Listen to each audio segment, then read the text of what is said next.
Hey guys, today I'm going to show you how to resample your sequenced patterns on external gear back into your Electribe sampler. So real quick, I will show you the ins and outs that I've got going here. I'm using the MIDI out to go to a Moog Slim Fatty on the side. I'm not going to get into the menus on that guy. And then bring it back in through the audio in. And of course we have our DC and headphone cords connected as usual. So I am able to show you what's going on the screen here, but it may be a little difficult to show you what's going on in the pads. So let me just set it up thusly. You have 16 pads here, and each one of them goes out as a MIDI channel. So normally there's 16 MIDI channels. You have to make sure that your external gear is on one of those channels. In this case, we're using channel 11, which is pad 11. So if I hit pad 11, and you'll just have to trust me, I am in trigger mode, and the oscillator, I'm going to set it over here to be audio in MN, which is mono. What that's going to do is not play anything through it. It's just going to play what's coming in through the audio input. If you go in here to the global parameters, we're using audio in through, we're turning it off because it's coming back in through the pad, not just generally as if you were just creating samples and loading a bunch of batch samples via a turntable, for example.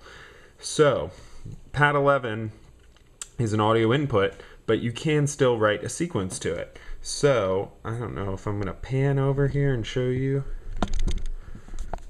but I'm going to start this composition playing, which is just a simple drum loop. Switch to my keyboard, hit record over here, and then I will play a sequence. So that's pretty cool. So we'll stop that. So that's recorded into our sequencer, and it's playing, and we're listening to it through that same pad, which is set to audio in mono. So we're halfway there because you're already hearing it come in. This is where it gets a little tricky, and I'll try to explain it the best I can.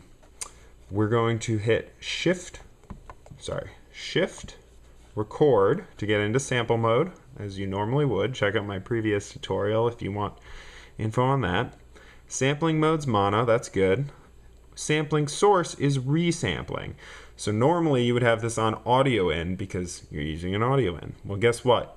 Resampling not only takes the audio in, but it takes all of the channels that are currently playing and it plays the sequence out at the same time, which is absolutely necessary for what we're doing right here. I have to pan back to the pads to show you one other part that we're going to do here. If you double tap part mute, it becomes part solo. So we're going to double tap. I have to get out of record mode first. Jumped ahead there. Double tap part mute and hit your part 11. So now what we have is just part 11. That's important because when you're in resampling mode, it will resample everything that's playing. It's kind of useful if you want to essentially do a mix down or freeze channels and create, more room to create additional channels, more than 16 parts on this sampler. So we're on part 11, and we're going to go back to record it in, and it is soloed. And we're going to create just a 1, 2, 3, 4 here, and so 3, 4. So I didn't quite hit it on the head there, but it's close enough. And you can see it created sample 517, and we can play it back. So that's actually playing it back through the sampler. That's good enough. We'll write it. And now what I'd like to do is go into sample edit, sample 517. Endpoint. Somebody on my previous tutorial asked how I work with these.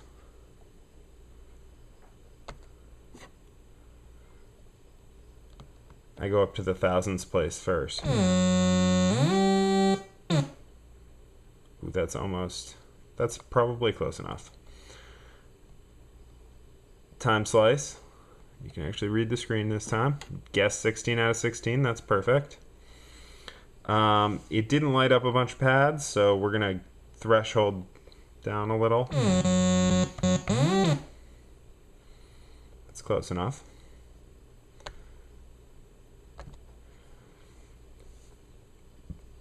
And then we will exit all the way out of this. So now what I'm gonna do is we're gonna go back to over here. Part mute, we're still soloed. If you hit shift part mute, it opens all of them up. So if you soloed something and you want to just clear your solo, shift part mute is the best way to do that really quickly. So now we have the whole composition.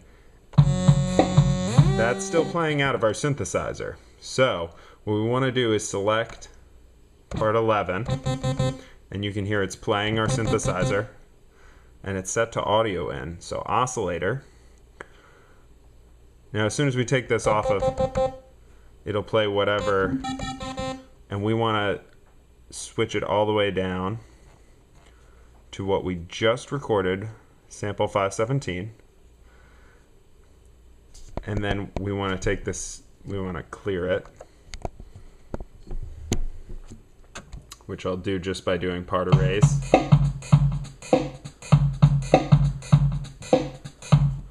And then take the sequencer and just light up all of our parts. Now the reason it's doing that is because I was messing with the MIDI inputs here, and it's playing it in reverse. So this is full forward. And you can also do the attack and delay here as well. If you want to like gate it up, that can get kind of funky. Anyway, I'm going to keep working on this. It's obviously not quite the most seamless process right now, but at least you can sample your external gear into here, and then I can go back to my synth and create another part and lay that over this. So hope you all enjoyed this.